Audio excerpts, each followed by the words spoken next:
Be careful what you wish for, Parker. Spider-Man No Way Home est sorti mercredi dernier en salle, et une chose est sûre, il risque de faire parler pendant quelques temps. En tant que petit nerd fan de Spider-Man, je me sentais obligé de faire une vidéo pour revenir sur le sujet, même si je sais qu'en temps normal ça vous passionne pas tant que ça. Enfin, si ce genre d'analyse vous intéresse, dites-le moi en commentaire. Juste avant de commencer la vidéo, je tiens à prévenir qu'elle va parler des rumeurs et des théories autour de Spider-Man No Way Home, et comme sa miniature l'indique, notamment celle autour du retour potentiel d'Andrew Garfield et Tobey Maguire. Donc si vous ne voulez pas être spoilé, je vous conseille de quitter la vidéo. Bref, le film est sorti et n'est absolument pas passé inaperçu. Et pour cause, dès la première bande-annonce, on apprenait le retour des méchants bien connus de l'univers de Spider-Man. Dr Octopus, qui était présent en tête d'affiche, mais également le Bouffon Vert, l'Homme Sable, Electro ou encore le Lézard.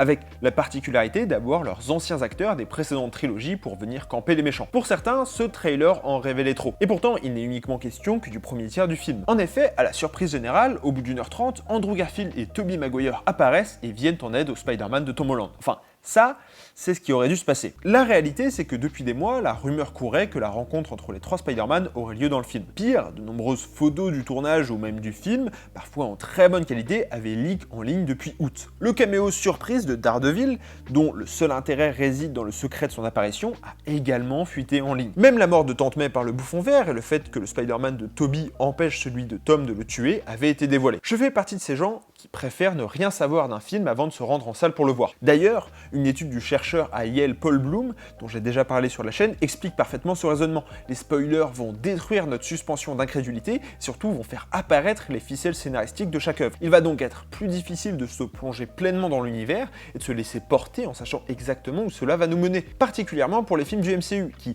loin d'être du grand cinéma, ont un intérêt qui réside pour moi avant tout dans les retournements de situation et l'évolution du personnage. Et ça se vérifie avec No Way Home, qui est loin d'être un grand film pour moi, avec de nombreux défauts scénaristiques et une réalisation très pauvre. Le film a clairement trop de blagues, dont certaines très mal senties et un peu forcées.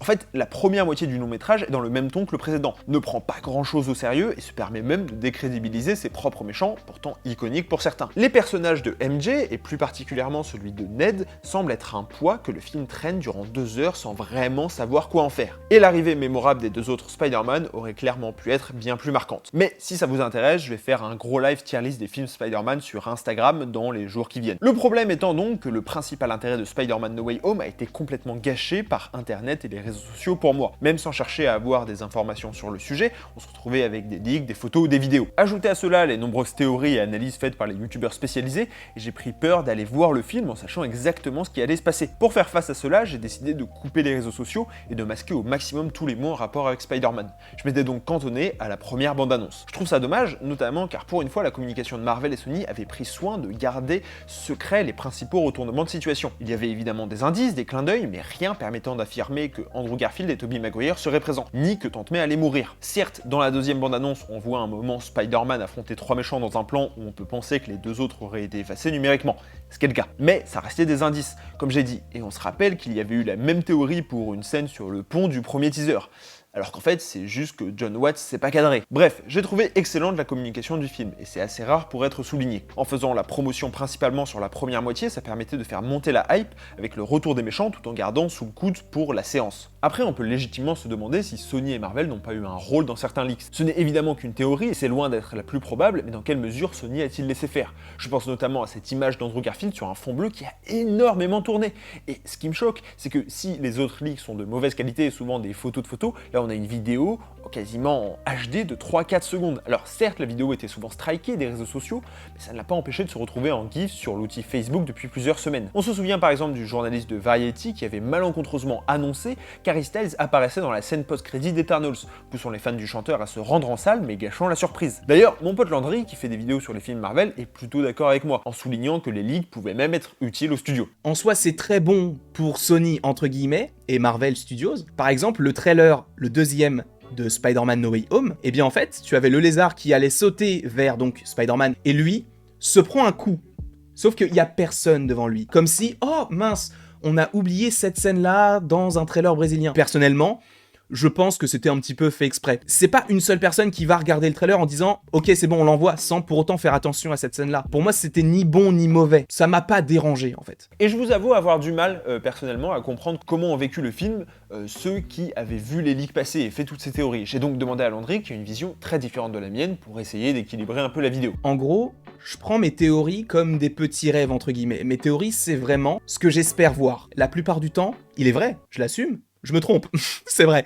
Mais c'est ça qui est beau, c'est que en fait, en faisant les théories, moi je rêve. Et pour autant, faire autant de théories sur le film Spider-Man No Way Home, ça ne m'a pas gâché le film, puisque je me suis dit, ils sont allés vers cette direction-là, en passant par là, en passant par tel personnage, avec telle scène, etc. C'est comme un deuxième rêve pour moi. Le premier, c'est ce que j'imagine, le deuxième, c'est ce que je vois. J'ai rêvé pendant un an, en ayant d'abord eu le titre du film, puis après les trailers, puis aujourd'hui le film, et je rêve encore aujourd'hui. Les théories, en soi, pour certains, ça peut faire trop, parce qu'ils vont se dire, bah du coup, t'en fais trop, donc tu vas être déçu, mais pas du tout. J'en fais trop, peut-être en théorie, mais je m'en moque. Moi je suis là uniquement pour rêver avant, pendant et après, tout simplement. Si on m'avait dit les 3 Spider-Man ne sont pas dans le film, donc je pars du principe qu'il n'y a ni Tobey ni Andrew, là, en ayant regardé ce film-là, je ne serais pas tombé dans les pommes, mais j'aurais fait une dinguerie. Ils sont très très forts, même si on le savait, le fait de les voir là, c'est un rêve d'enfant. Les 3, c'est un rêve de gosse. Ce qui est intéressant, c'est qu'il explique qu'au contraire, pour lui, les théories et les leaks lui permettent d'étendre l'univers au-delà des 2h30 que dure le film. Cela permet de vivre l'expérience de Spider-Man de janvier 2021 à 3 mois après la sortie du film, puisqu'il y a ensuite toutes les théories qui suivent le film. Mais je me demande comment le public a vécu la scène où Andrew rattrape MJ. Personnellement, je n'avais pas vu la séquence du trailer, et donc les théories qui en avaient découlé, donc j'étais vraiment étonné et touché par cette scène, bien plus que si je l'avais anticipé 4 semaines auparavant. Désormais, il y a même tout un marché autour des leaks et des spoilers.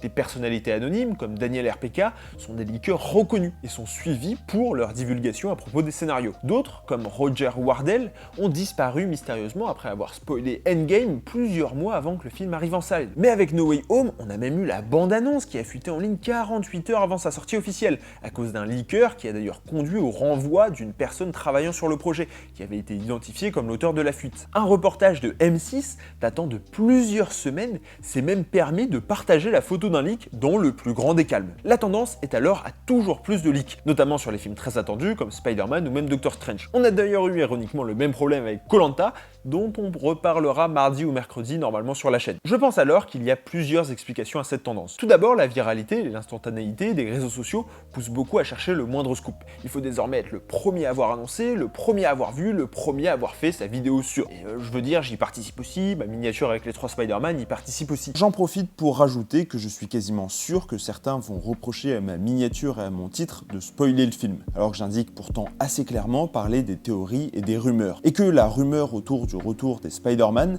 ne date pas d'hier, donc je ne pense pas que c'est un énième montage comme on peut en trouver des centaines sur Google qui spoilera quoi que ce soit. Pour être honnête, ma vidéo aurait été présentée de la même manière avec ou sans leur présence dans le rendu final. Mais désormais, il y a toute une team anti-spoiler, dont je fais honnêtement partie, je jette la pierre à personne, qui interprète le moindre signe comme un potentiel divulgachi, comme pour contrer cette course au leak qui voit désormais de plus en plus de gens se permettre de poster des extraits centraux du film sans prévention préalable sur Twitter ou même sur YouTube. Et dans cette course sans fin, certains veulent griller les priorités et décident donc d'aller encore plus loin pour obtenir un scoop. Surtout que désormais, il n'y a plus besoin de l'aval des grands médias qui ne se font que, normalement, très rarement le relais de ce genre d'informations volées pour que ces dernières soient partagées. De plus, l'accès à la connaissance et à la culture quasiment sans limite qu'a permis Internet a selon moi introduit un biais en chacun d'entre nous. Il est devenu désormais insupportable de ne pas savoir. Nous refusons d'ignorer comment va se dérouler un film ou notre série préférée, ni même de ne pas les comprendre. C'est pour ça que les vidéos d'analyse, de théories sous toute forme de choses sont aussi populaires. Aujourd'hui, plus que jamais, le savoir est une arme,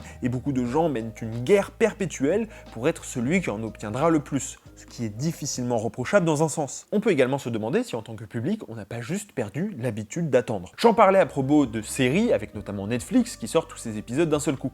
Il n'y a plus d'attente entre chaque épisode, et on voit alors dès le lendemain pulluler sur les réseaux sociaux des demandes de date de sortie de la saison suivante. C'est pareil pour le MCU, avec des projets quasiment tous les 2 mois en comptant les séries. On est devenu tellement impatient que l'on est prêt à prendre n'importe quelle information, bribe d'image ou teaser pour nourrir notre impatience.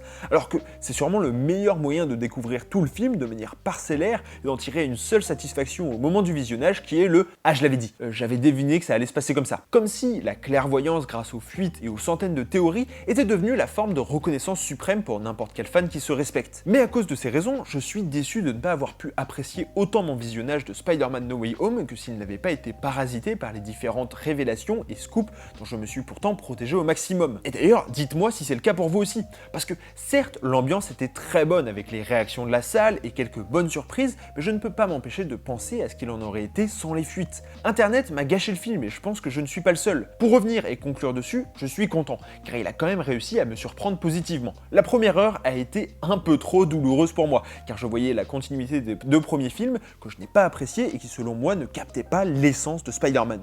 Spider-Man est un personnage tragique, les 5 premiers films finissent sur des morts de personnages importants ou des enterrements. Pourtant, Homecoming et Far From Home décident de s'affranchir de tout cet aspect, en faisant un super-héros comique dont l'identité secrète ne pèse pas et dont les actions ont finalement peu de conséquences. Autant dire que No Way Home a le mérite de renverser la table à ce niveau-là. La mort de Tante May est aussi tragique qu'inattendue et les dialogues avec les autres Spider-Man permettent à Peter de prendre pleinement conscience de la responsabilité qui lui incombe. La fin du film apparaît quasiment comme un soft reboot de la saga, se débarrassant des personnages encombrants et peu développés qui semblaient errer dans la trilogie sans avoir où aller. Le prochain arc de Spider-Man s'annonce alors passionnant avec une vie à la fac, sans aucun proche et surtout une lourde responsabilité. Mais inutile de vous rappeler qu'en même temps, un grand pouvoir implique de grandes responsabilités.